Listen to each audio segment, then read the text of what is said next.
Hi friends, it is 9th of July today and British summer be wilding, honestly. It's cold and rainy. It's I think 17 Celsius at the moment. It's towards the end of the day now, so yeah, let me take you through the garden and talk you through what's been going on. First, my roses, most of them are in for a second flush. Let me show you this beauty really quickly if I can. That one is still beautiful, slightly past its prime. There's a couple more buds on this one. And then as we go out here, obviously a staple, the broom. Let's look at the trees really quickly. First, the lemon is doing really nicely. It's almost finished blooming now. You can see the blooms over here. And it does have a few fruits on them. Not like you can see them very well, but it does have a few of them. All of my nasturtiums that I had in the spot have died because the soil is a little bit too good. Also, they're standing in water, that's not great. The geranium back there is doing fine. Oddly, only one of my geraniums has bloomed this year, and it's neither of the apple blossoms. It's just an old red geranium I've had. The cherry tree is really getting beaten by the aphids. They are very intense at the moment. But on the positive, the nigella below the tree is looking ever so stunning. The blooms are so weird, honestly, I love them. And then the fuchsia is kind of alive. It was a touch and go whether I'll keep it or not, but it's doing okay. And then as far as other interesting things go, you can see that my bay tree just here is also not doing superbly well, but it's also not doing poorly. Then the poppies, these are quite nice poppies, are almost done blooming. And the little things that I have in the pots that are chives, that are doing great. Eucalyptus, that is a little bit sunburned. Echinacea and an aubergine, nothing will come of that.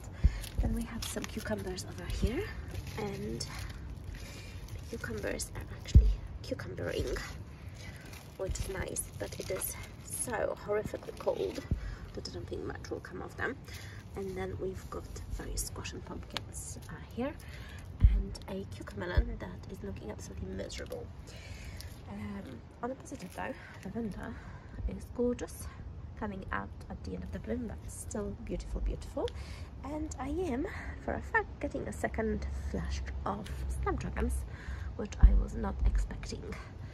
Then, if we turn over here very quickly, nasturtiums are doing their job as a sacrificial plant. As you can see, the aphids are very intense, as they are on my calendula.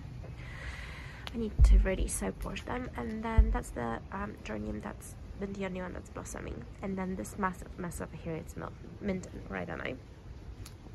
Then let's go over here and let's go through the flower beds. The herb flower bed is doing its own thing. The oregano has been trimmed a number of times, but it was time to let it bloom now. There is a little bit of mint that snuck in that I need to pull out. Mint is so aggressive, you really have to stay on top of it. The thyme is again doubled in size. The sage is doing really well, and our dill has gone to flower, and I need to get those flowers and freeze them while I remember. And then while we're here, those pumpkins, just over there, are doing okay. And then we have this poppy that literally fell over onto my pampas.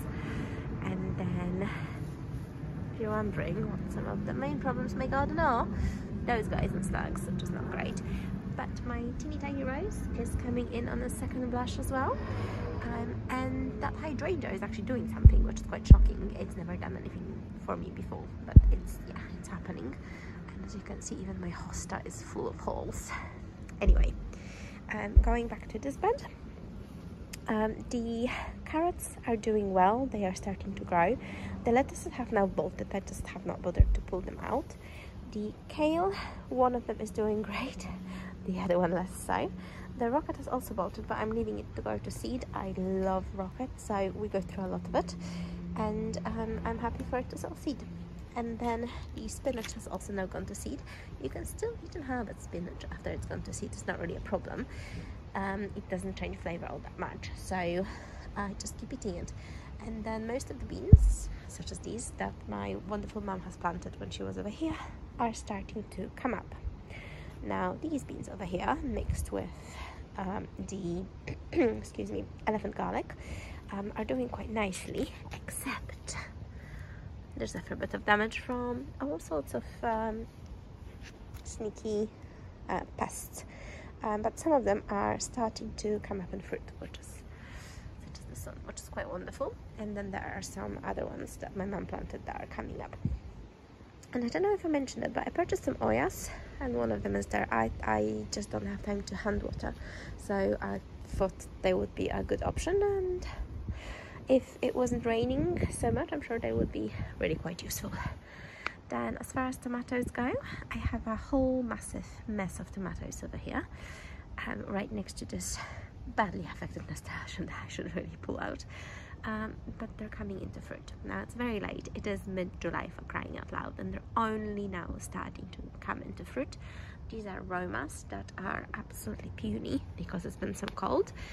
And then the ones behind are black cherries that normally grow way above a meter height for me. And then these taller ones over here that are around 2 feet tall at the moment are Cherokee purples, and they are also absolutely puny. So this is not great, honestly, it's not.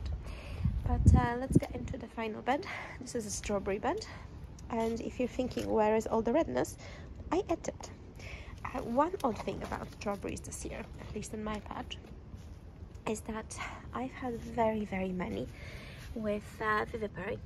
It's weird. I think it's time to change my strawberry plants out. I don't know what the story here is. If you're like, what's vivipary? It's in essence where all the seeds start sprouting the moment that they have started as seeds. So it's quite wild.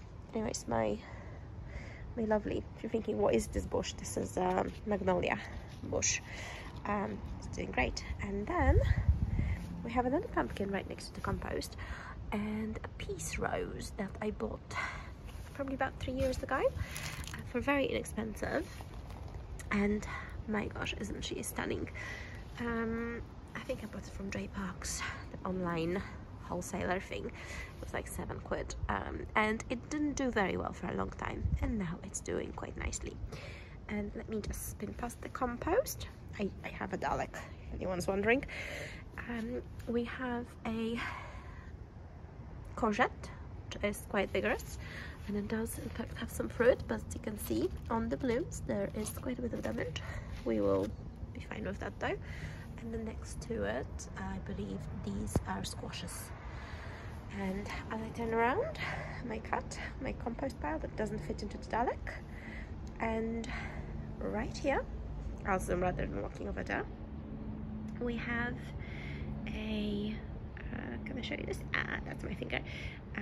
The butternut squash doesn't have any fruit on them yet, and then these two pumpkins have some fruit on them. And then I should really go over there. Let me do that. Sorry to confuse you. Here we are. Don't get motion sickness. These guys have some fruit on them, but check out this freaking aphids. They are vile, absolutely vile, and I don't really know what to do with them at the moment, other than I'll try to wash them off. And then this poor guy needs to come off. Gross. Yeah, but this one has a fruit, and the fruit has in fact been pollinated, which is nice. And then as we go over here, these are my Betalax tomatoes. They're very nice, small hybrid. Got some tomatoes here and there, not a huge amount. Again, this was a nice size. If you look carefully, it's cracking because of all the rain. And then peppers. These are lemon dreams, and there are some actual peppers on here, which is nice.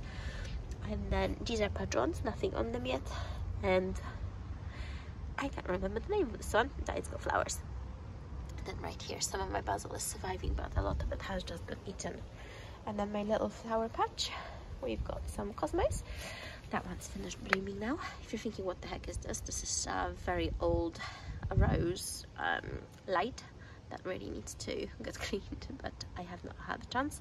You're thinking why that one is laying down. Foxes, my friends, foxes. Anyway, do you guys know what this is, by the way? I'm assuming this is some sort of a squirrel bug, but I don't know.